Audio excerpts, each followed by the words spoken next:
Yo, what is going on, guys?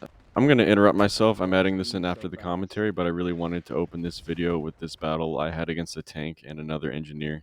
I think I have a pretty interesting topic here today, and that is the possibility of Battlefield 6 outperforming, outselling Black Ops 7, and the potential for it to kind of shake up the yearly release and dominance of Call of Duty. People talk about it a lot, but it's beginning to look like this game might pose an actual threat. Maybe even have Activision realize that players can only deal with the lack of vision, lack of identity, and kind of just chaos in Call of Duty that's been prevalent for so long. I think a lot of this depends on EA's commitment to maintaining their vision of Battlefield 6 being a grounded military shooter and just presenting some consistency that players have been looking for. And I don't think Battlefield fans want some crazy Iraq war simulator. They don't want to fight a war. They still want it to feel like a video game, but they just want it to be consistent.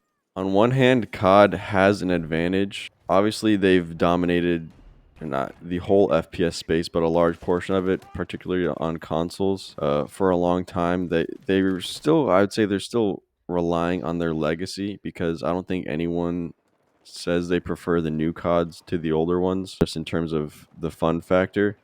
But then they also have the yearly release. So it's almost like the COD hype never fully dies down because as soon as you start to get bored, there's teasers for the next Call of Duty. And with games like Halo and Battlefield, they go years between releases, and there are large periods of time where they're just forgotten and the hype completely goes away, and it's not until 3, 4, 5 years later where it's like, oh, Battlefield might have a new project, Halo might have a new project, whereas Call of Duty always has something in the works, and you can't fully forget about it. So almost in the way sports games, everyone, 6 months into NBA 2K25, it's, oh, look at this new feature that's going to come to NBA 2K26. It never leaves your mind. So it's always, you don't forget to buy it. You don't forget to buy the in-game currency and watch the trailers and all that. It's just a endless hype cycle basically. So that's one way that Call of Duty has remained relevant even despite countless disappointing releases. So I guess we'll see. The question is COD too big to fail? I think in one sense, the casual console player, even PC players, they buy their sports games, they buy their Call of Duty. Those are the games they cycle through, on a yearly basis, and that's how it will always be. But I do think Battlefield has a chance to interrupt that, given that even though the Battlefield 6 beta is rather chaotic and the maps are small and it's kind of crazy, you can still kind of just play and run around and have a good time with your friends as opposed to the intense sweat fest that can come with Black Ops 6 matchmaking. You have a good game, a string of good games, and suddenly you have to try really hard to maintain that, or else you're just getting slammed and you're fatigued after an hour, and it's just kind of exhausting. And the other thing that I hope Battlefield 6 does not fall victim to is just the AI slop and just the laziness that you see in Black Ops 6. And I say this as someone not as a Black Ops 6 hater. I do enjoy the gameplay. It is one of my main games, but it's impossible to deny the fact that there is so much laziness in the artwork and the DLCs, and it just looks so, it's soulless, to put it bluntly. There's no soul in Call of Duty. It's just a money machine at this point. And the gameplay, the core gameplay, I enjoy, but everything, literally everything else about the game, I don't enjoy. And I think they will start to realize that at some point, players want to feel some level of a connection with the game they're playing.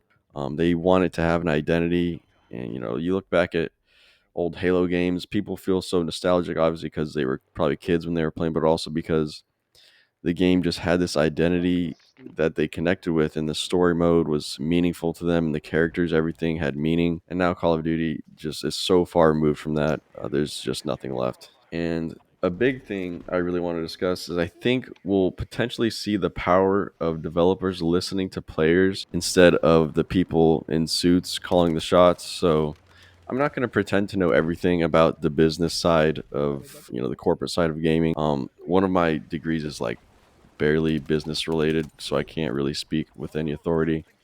But I'd imagine that these Activision boardrooms and all these big developer, producer, publisher boardrooms are like, we need to focus on expansion, making the game appeal to more people, more DLCs and microtransactions that bring in different audiences, and just make it a game that everyone wants to play, whether it's a hardcore Call of Duty veteran or someone that plays Stardew Valley and Roblox, and maybe, try to get them to try Call of Duty, bring over the Fortnite players and all that. You just get this watered down mess that, instead of appealing to everyone, it kind of just appeals to no one because it doesn't resonate with any particular group of people. It's just kind of empty.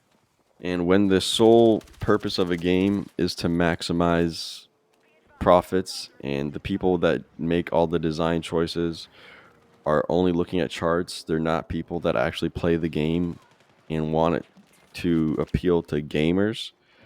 I think that's how we ended up in this FPS rut that's lasted however many years. So I think this may be a tipping point for that, because like I said, the people in the suits, they don't play the games. They answer to people who are asking why the game isn't making more money. How can it make more money? But EA, I mean, hats off, at least for the time being, it looks like they're actually very seriously considering what Battlefield fans want for the game. Things like destruction, no, over the top cosmetics. They just want it to feel like a Battlefield game. I think instead of dumbing a game down to the point where it has no identity, the best way to expand a game is to hammer home what you really do well and then keep making that better. And eventually it will draw in more people and appeal to more people. But you have to stick to your identity. I mean, you look at one of my favorite examples is Counter-Strike. I mean, CS. I'm not a Counter-Strike player, but I feel like CS2 is basically the same game. CS:GO, its predecessor. They've never left the main tenets of the game. There's no sprint. They never added crazy abilities, and it is still the premier esport PC FPS game, the most popular FPS game, and it's so simple. It's so clean. It has its identity. It's got its, cases or whatever, but I guess you can ignore that if you want. But I mean, they just stuck to their guns, and it's never really left its peak.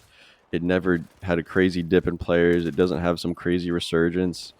It's just constant. And I think that's where the games were in such a crazy effort to expand and bring in different audiences, like Halo and all those.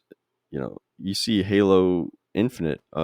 It's unrecognizable from Halo 3, and I guess you could say as time goes on that's inevitable. But again, with Counter-Strike, it still looks like Counter-Strike. So I think games sticking to their guns and making each aspect of their game better and improving on it is the way to go. And I think we might see that with Battlefield 6. In 2042, I played that, not a whole lot, but again, that felt like an attempt to make the game just feel generic enough to make other players, come over from other FPS games. But then it's very obvious that when they do that, they lose not only, the Fortnite and Call of Duty players because there's no appeal anymore, but they also lose the Battlefield players. So they just have nothing left. And the last thing I'll say is that I think really Call of Duty's failsafe. This is pure speculation, but they've fought real hard against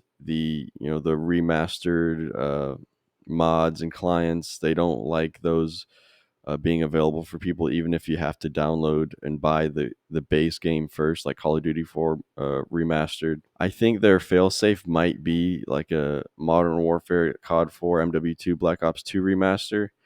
I like if they really fall on hard times to get people back into the nostalgia of Call of Duty and then keep releasing their games. But I feel like they would have to really see a significant drop off in players for them to be like, all right, we need to remaster an old game. Because right now, clearly the yearly cycle is still making enough money. Black Ops 7 from the trailers does not look like it's going to be much different in terms of aesthetics from Black Ops 6. So, as long as these yearly releases and microtransactions are paying the bills and seeing growth, I think they're going to ride it out before they do something drastic. So we'll see what happens. I do think Battlefield 6 has potential to shake up the FPS gaming scene and show that players should have more influence over games than, the people in boardrooms focusing on things other than gameplay. So we'll see what happens. Let me know if you think it's Black Ops 7 has potential to sell less than BF6. But yeah, let me know what you guys think, and I'll see you guys later.